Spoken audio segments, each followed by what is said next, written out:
Dave, thanks for talking to us. A 1-1 draw at the end of 90 minutes. Did you just not reach the dizzy heights of what's been happening in the last few weeks today? Yeah, I think it was a performance that didn't improve on last week, and we're always asking them to improve, and you can't do that every week. So you've got to make sure that if you don't play particularly well, you make sure you don't lose the game.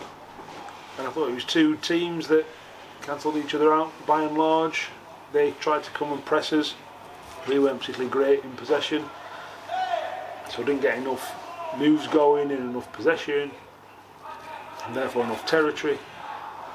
So when you're sort of not playing particularly well and you've got too many 6 and 7s out of 10, you've got to make sure you don't lose the game, and that's what we did. So although the performance wasn't what we ask of the players and what they usually deliver, you've got to say the result's a real positive result. If you don't play well and you draw against a well-established, decent League One team, that's not a bad outcome. And you know, we're now 6 unbeaten. Is it 5 or 6 unbeaten? So you go, well, all in all, performance can improve. We'll take the result.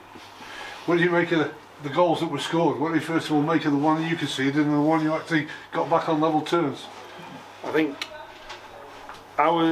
the one we conceded was very soft. You know, we've let the lad have a run and get to the ball first, and then we haven't cleared it. Then, you know, he's just stuck out of toe and it's rolled in the goal, so there's culpability in various places, which is not going to be mentioned here. And then our goal was quick as a flash. They were saying it was offside. It didn't look offside to me, but I might be stood corrected.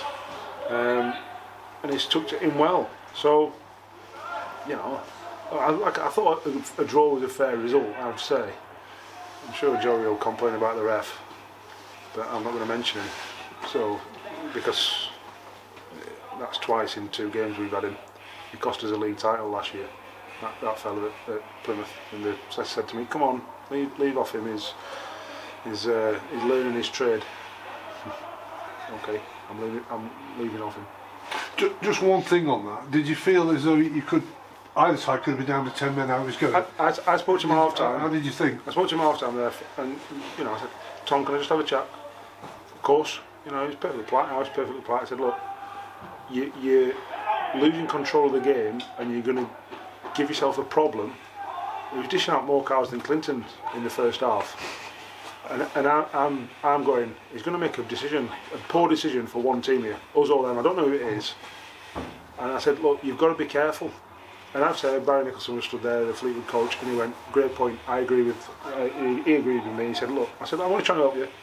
I said, "Please be a bit careful. You can be over officiating it at times, and just be careful." And he said, thanks for your help. Which, that's not trying to be. I'm not stood here trying to be. I don't know.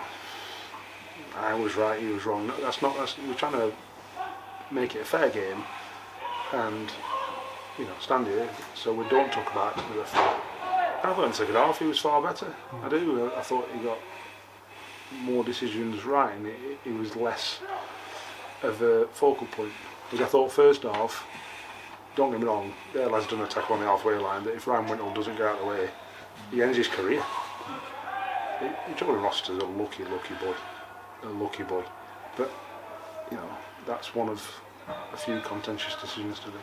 When Mick Almendron got that equalising goal, did you think that was the time that you were having your good spell going forward, and you might have just warned them out because they were trying to wear you out, weren't they? Yeah. Well, that's Fleetwood. They try and overrun you, and I thought it never looked like we were going to get overrun.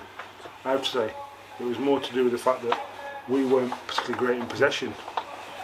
So then we had a 20-25 minute spell in that second half. After 5 or 10 minutes of the half, and then we had the next 20-25 minutes, and then they make a couple of subs, and we'd scored and we were on top, and it sort of redressed the balance. We made a couple of subs, it didn't change anything.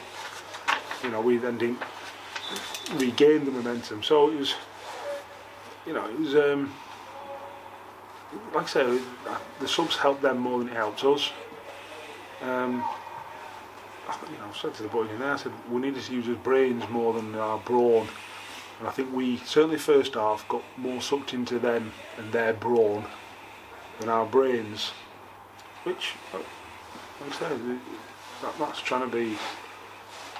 when we haven't lost the game, you go, well, look, you can accept every now and again that they haven't played particularly well. They were trying, it wasn't a lack of trying, or they weren't just going, sod off Gaffer. It wasn't anything like that. It was just one of them games that didn't quite work, and they were making some poor decisions, and things weren't quite coming off, and all the little bits, and the wind was swirling. There's lots of different reasons. However, if you don't play particularly well, you make sure you don't lose the game, and so performance can improve, and hopefully it will. The result we take, and we move on. As you say, I think it's 6 unbeaten if you count the whole game that you went 90 minutes in the cup without losing. 5 in the league, definitely that you're unbeaten in. Yeah. But COVID-19's hitting a bit hard in League One this weekend. What's your state of play for your next game? What have you heard anything with Rochdale coming up? Well, their game's off today. I don't know what's happening. I'm sure we'll find out in the next 24 hours because they've had a game called off today for a number of players. I presume it's a number of players, I don't know how many. I'm sure that's the case on Tuesday, but we'll wait and see.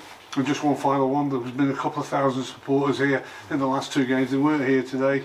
It's Boxing Day, the traditional afternoon. They were missed. Yeah, 100% they were missed. 100% they were missed. One of the staff said to me after about 5 minutes, it's different, isn't it, where I am? And that's 2,000, never mind, 5, 6, 7. So, I hope they're back soon. I hope this vaccine gets rolled out and it's in the millions. It seems to me that we haven't got a vaccine yet, and what they are dishing out is very slow, but it seems to me you either got to get it or get the vaccine. So let's hope we all get a vaccine and everyone gets back here, quick, sharp.